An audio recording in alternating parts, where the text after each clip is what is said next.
How's everybody doing? So, got a new video that I'm doing for a new subscriber, Clipview. He was asking how I clean my swords and how I store them. So, that's what we're going to do today. Most of us know how to clean them and store them and whatnot, but we all have our different methods. We all use different things. So, let's get into it. And for all newcomers, just show you how I do it. It's nothing special. So here we go. Okay.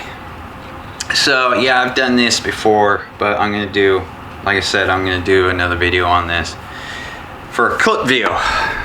It's a new subscriber. So basically, I was wondering how I, being blasted by the light there, how I clean my swords. So this is a C-Wave. Basically, use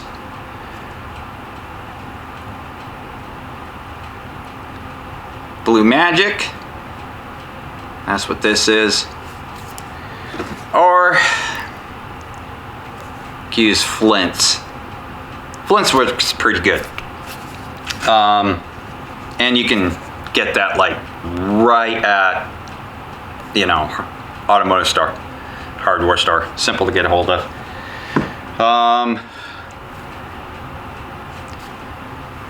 Blue Magic you'll have to order. You might be able to find it in a store, maybe. So the nice thing about Blue Magic though is it leaves a film behind to protect the metal, so that's always kind of nice. And you really only need that much. You don't need a lot of it to do this.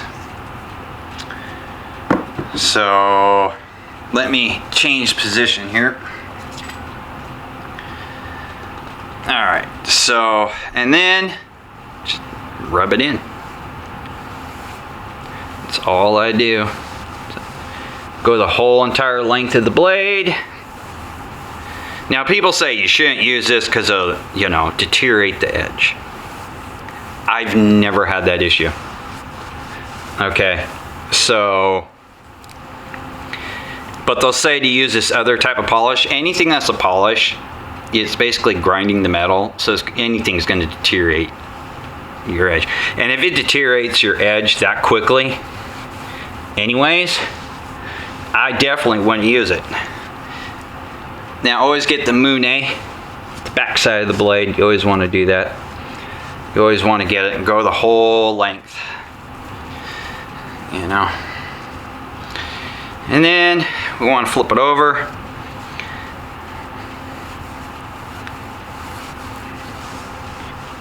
And this blade is really dirty. So let me change that so the blade is facing away from me.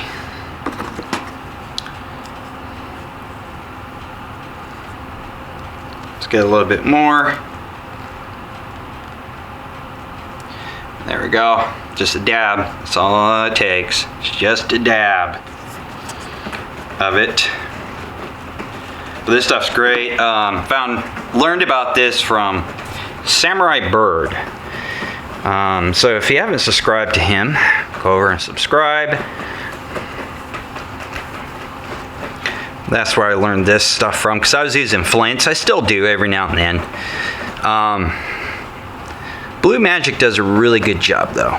And like I said, it leaves a nice protective film over it. Now it's not going to totally get your scratches out, but it does a good job. I mean, you could if you really want to spend a lot of time on it. And then I just wipe the blade down.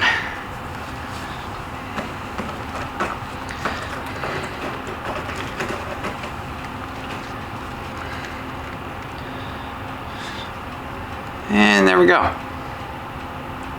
Sorry about the glare. There's a couple of scratches there, not too bad. That cleans the blade up pretty good. I mean, let's face it, your steel's gonna get scratched no matter what, even T10, okay? They say it's scratch resistant. No steel is totally scratch resistant. It's gonna have little scratches in it no matter what you do. Now, what I like to use too for oil is, hang on a sec.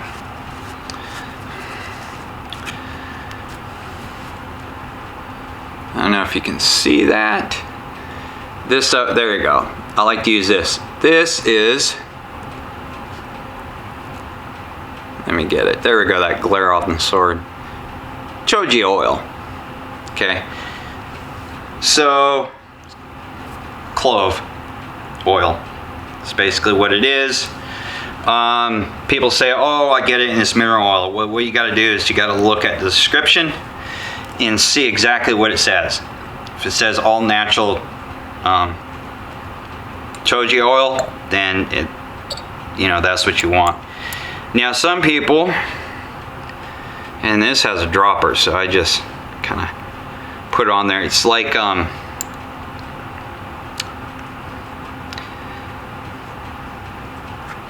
almost like a jelly, but it's not bad oil, you know, because oil does get jelly like, but this isn't, it's just the way it comes out, and I just slather it on there.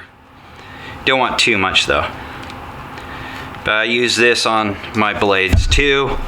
A lot of people go, well, I just use WD-40. I don't like doing that, for the simple fact that WD-40 is flammable, for one thing, and then you're putting it into a wooden saya. So I don't like doing that. Second of all, we have animals. So, especially we have cats. Cats are very delicate when it comes to chemicals. But this stuff right here will not hurt your cat, dog, whatever. It won't hurt them. Might give them diarrhea, but it's not going to hurt them because it's 100% natural. So that's why I use that, and it's not flammable. That's the nice thing about it. So now, second thing I started doing, just a regular can. Keep putting those backwards. Regular can of Pledge. Okay, so I'm going to move the sword out of my way here. Okay, now the Pledge is for the saya, because our sayas get a little bit dusty. So I just use Pledge. That's all I do. So, you know, shake the can up a bit. You know, Pledge is pretty basic stuff. And then I just kind of smear it on there, you know, rub it in really, really good.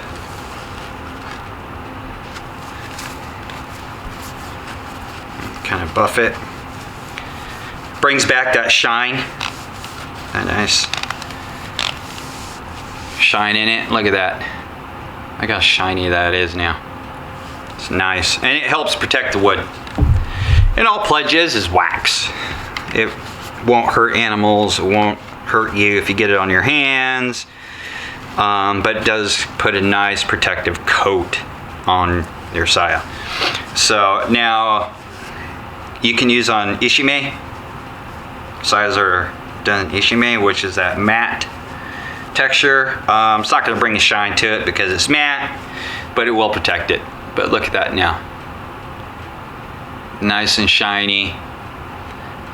You can even, with that light, you can even see kind of the wood grain. So yeah, simple things that I do, you know, and now my blade is nice and oiled up. You can kind of see it on there. So this sword is now done.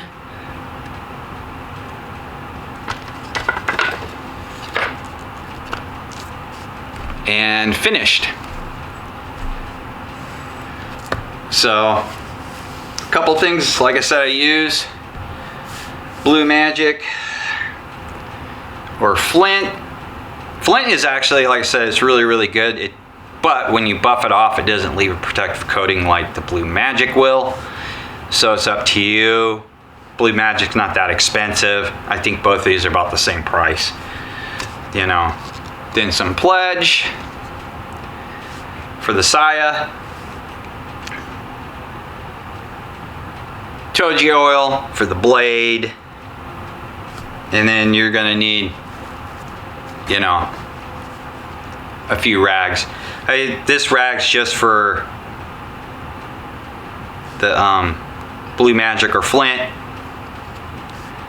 Then I got one just for the oil, and then one for the Pledge. So it's really easy, really simple.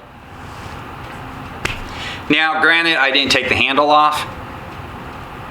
Some people do, some people don't. It's up to you. Just, you know, knock out the Mikugi pegs. You know, just knock out the little pegs. Handle comes off. Some people use a nail. I don't. I use a brass punch because the nail could split your peg. So that's why I don't use a nail. I use a rubber mallet, a brass punch, and they come right out. Sometimes you got to fiddle with them, but normally I don't have an issue. So let me reset the camera, because ClipView is wondering how I store my swords, which is actually easy. I have wall mounts, floor, but I'll show you my custom sword rack, which some of you have seen. New subscribers haven't seen it.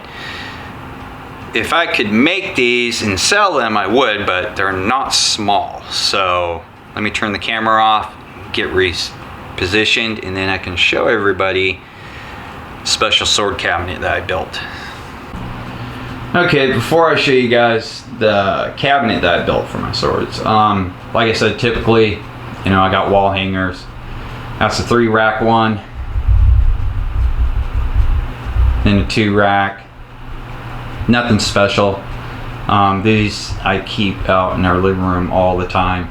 I was gonna put one right there in the blank spot, but it wouldn't fit, unfortunately.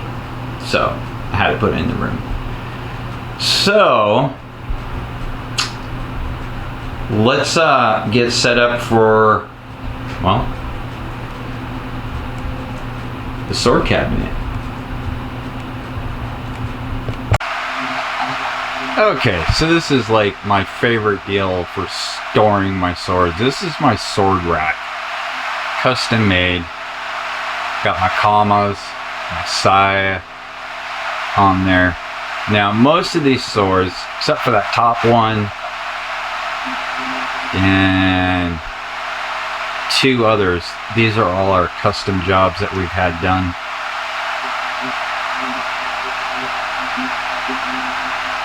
Some Menpo masks.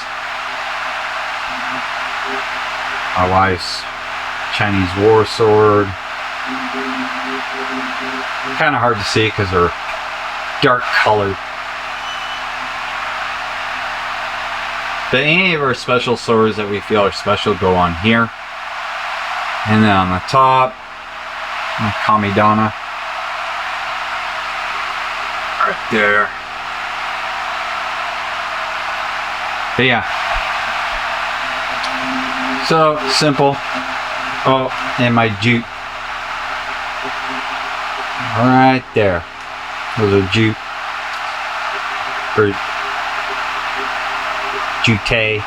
Some people call them jute. I think it's jute. But yeah, and then in the corner there is all our certifications for swords. Yep. My custom deal. And of course I put lights in it. Had to put lights in it. So yeah, this is how I store them. Not a big deal. Not a big deal at all. Real simple to store. So that's all I have for you guys. And I will see you all later.